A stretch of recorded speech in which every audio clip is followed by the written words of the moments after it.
Greetings, adventurer! Welcome to the Ocean County Library's second episode of Forge Your Imagination, a guide to immersive world building, a podcast series that will point creative individuals in the right direction when attempting to create your own world. I'm your host, Tom, a world building enthusiast and professional dungeon master with over 13 years of experience. In today's episode, I will be discussing the 3 key details that we need to figure out before writing. This will cover genre, timeline, and technology.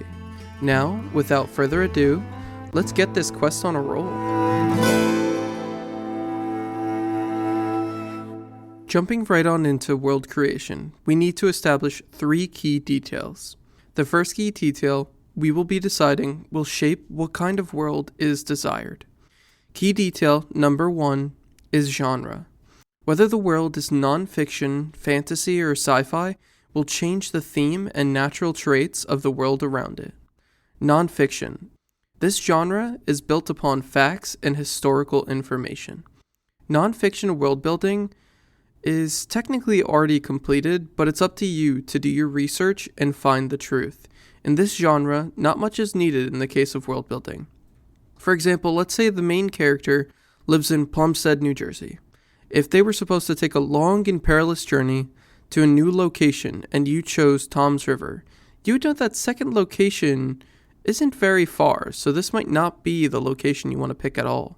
In fact, by car ride, it would only be a 36-minute drive. That's why looking at a map is crucial for nonfiction writing and world building. It's always good to have in mind what nearby cities are and the distance between them would be. Another good thing about nonfiction, though, is that you could research the laws around the desired time period that you want to write in. That information might give insight into why people made those decisions in that timeline.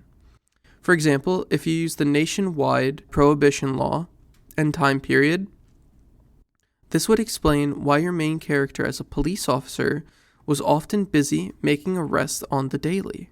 This also gives you the chance to provide a more in-depth building to your characters. Maybe your character doesn't believe in arresting people for something that they believe shouldn't be illegal. Then we come down to fiction. Fiction comes in all different shapes and subgenres. A few of my favorites when it comes to world building would have to be high fantasy, low fantasy, magic realism, and science fiction. We'll start with high fantasy. This is where the realm of fantasy is wild, where imagination reigns supreme and reality is thrown to the wind. The impossible becomes possible, and the supernatural runs amok. In this case, anything is possible unless you as the world builder decide otherwise. This way you could create a high fantasy world that is entirely its own world and has no connection to the earth or to our version of reality. This is one of my favorites that I love to read and write. A great example of this would be Lord of the Rings. Any writer could see just how much work was put into this world, and the characters that appear in J.R.R. Tolkien's expertly crafted nations, magical beasts, classifications of people, and intricate political standpoints.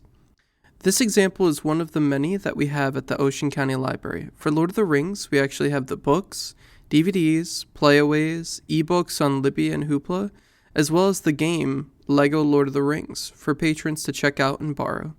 Please keep in mind, all of the titles mentioned in today's episode will be available to borrow at the Ocean County Library. Now, let's move to low fantasy. This is where you merge reality and fantasy. It's a blend of both magic elements like spells and creatures in that universe, as well as reality. A good time to use this subgenre would be if you wanted to use the world we live in as a base. So in this case, you would already have a map created, as well as people and their belief systems. This would allow you to have more time to build a plot, and less time would be needed to be spent on making laws and complex administrations. A few examples of this would be Harry Potter and Percy Jackson. Both of these universes use the Earth as a base location, but they also include various magical locations that are hidden within the real world. This is what ties together what humans see versus what the magical community sees. These are really fun. One of my favorites because, history of one side could technically be translated into another. For example, when the United States had its prohibition, the magical community most likely had something to do with it. For example, Solera, the one universe I spoke about before that I created, I use a low fantasy setting. So I use that to make parallels between the worlds. So for mine, I wrote down that it never came as a surprise to the magical community when the United States banned the distribution of alcohol. This time, the issue started on the magical side. It was a huge scandal that almost uprooted the magical markets. See, there is a special drink called Mystic Mirage that mages love and use as their primary drink of choice for get-togethers and parties. No one other than the manufacturer knew what was in this drink, and no one questioned it until the emergence of ectopox. This was an epidemic of mysterious properties. It would make those sick individuals unable to control whether they stayed a solid mass or became corporeal real. It was luckily only a temporary issue that would fix itself over time, but regardless, an investigation was made to find the cause of this illness. But in the end, they were able to track it back to one processing plant. See, the prostasis, which for clarification are my world's version of police, who busted them, realized that the drink was made with a special brewing component called ectoplasm.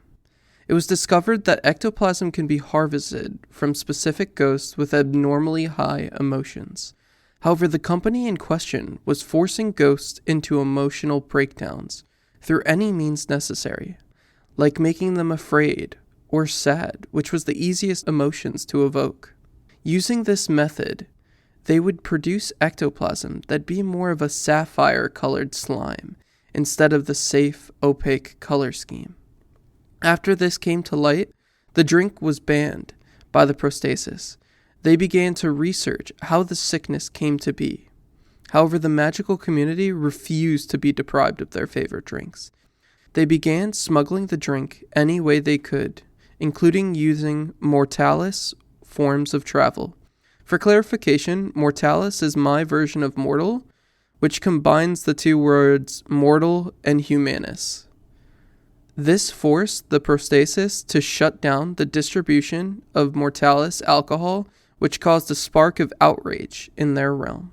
Finally, after 13 years of research, they discovered that anything other than opaque ectoplasm had an adverse effect on living bodies. The drink was then cleared and continued to produce. However, they needed to pay a hefty fine and only use the opaque ectoplasm in the future. But this far, I fear something slipped past our perception check. It looks like we forgot to mention that the Ocean County Library offers adult writers groups for creative writing at multiple branches, like the Brick, Jackson, Manchester, Point Pleasant Borough, and Waretown Library. If this is something you're interested in, adventurers, please keep an eye out for a group near you. More information on exact dates can be found on our website, theoceancountylibrary.org, under Calendar of Events. Or, if you're feeling extra adventurous, feel free to inquire about making your own writers group with you as the leader at any branch without an existing writers group. This is something available at all Ocean County Library branches with the exception of the Bay Head Express and the Whiting Reading Center. The next adult writers group meeting that I'm aware of will be at the Manchester branch on February 11th, 2025 at 2 p.m. through 4 p.m. Now, adventurers, grab your anvil and hammer because it's time to return to forging your imagination.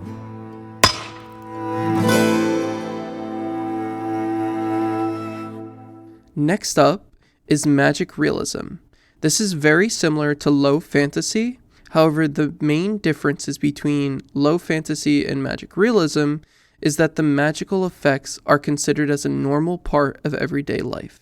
See, no one's supposed to question the magic effects in magic realism. It's seen as normal by the world, whereas like Harry Potter, they end up trying to hide magic from the world of mortals. And then lastly, we have science fiction. This genre is all about futuristic concepts. This could be conveyed in multiple ways, usually with advances in technology, science, space, and exploration. This genre also comes with a variety of subgenres, my personal favorites being cyberpunk and steampunk. Science fiction has a lot to cover because you aren't in charge of building just one world. In this case, you would be often creating a minimum of 2 worlds with their own quirks and specialities. A great example of this would be Star Trek. Or you could combine fantasy and sci-fi, like Star Wars and Stormdancer do. In this version, you would have some magical powers and beasts, as well as science and high-tech gadgets. Regardless of what genre and subgenre you decide on, it'll be easier for you as the creator to keep the world on track if you decide this first. After you decide that, it'll help create a general guideline of what's possible and not possible for your world. In sci-fi's case, usually the many worlds that you create, or the 2 at least, usually at minimum. The next 2 key details really kind of merge into one. See, key detail number 2 is timeline, and key detail number 3 is technology. Technology and timelines are crucial to determining the fine-tuning that'll carve your world into the image you desire. Please decide the time period beforehand so you could avoid continuity errors. This is important to decide because if you move your timeline from the 1700s to the 2000s, many mistakes can be made. Leadership would change, and so would the laws and societal norms of that time period.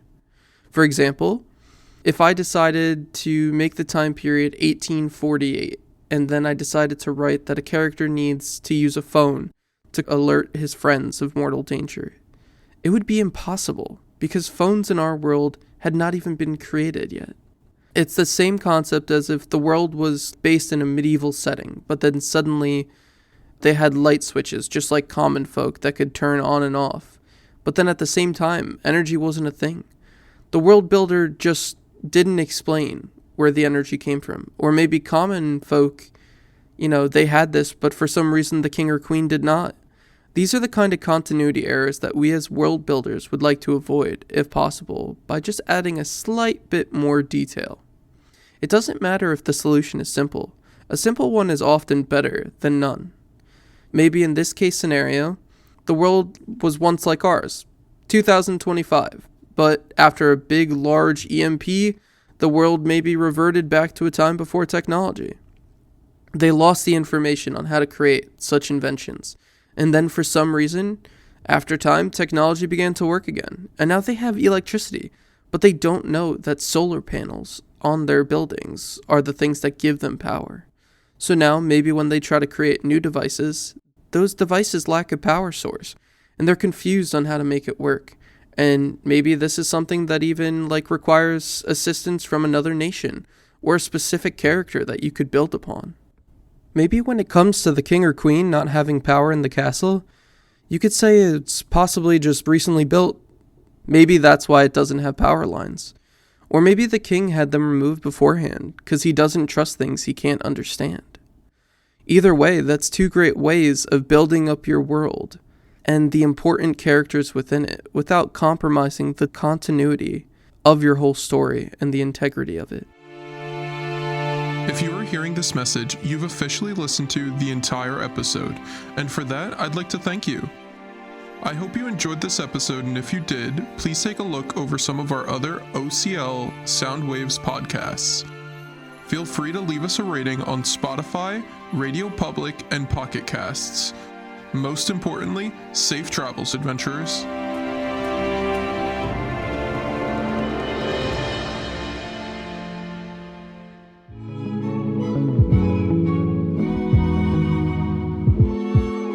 Are you a student in 8th through 12th grade? Are you looking for a dress for your junior or senior prom? or perhaps a spring formal or 8th grade dance. Then keep these dates in mind. This March and April, the Ocean County Library is returning with the 17th annual prom dress giveaway. The prom dress giveaway allows you to take home the dress of your dreams for free. Simply come to one of our participating branches, find a dress, and take it home. The giveaways will be from 4 to 8 p.m. at the Toms River Branch on Monday, March 17th, Tuesday, March 18th, and Wednesday, March 19th. The Little Lake Harbor Branch on Tuesday, March 25th, and Wednesday, March 26th. And finally, the Jackson Branch on Tuesday, April 1st, and Wednesday, April 2nd. For more details, check out our website at theoceancountylibrary.org, visit your local branch, or call us at 732-349-6200. We look forward to seeing you then.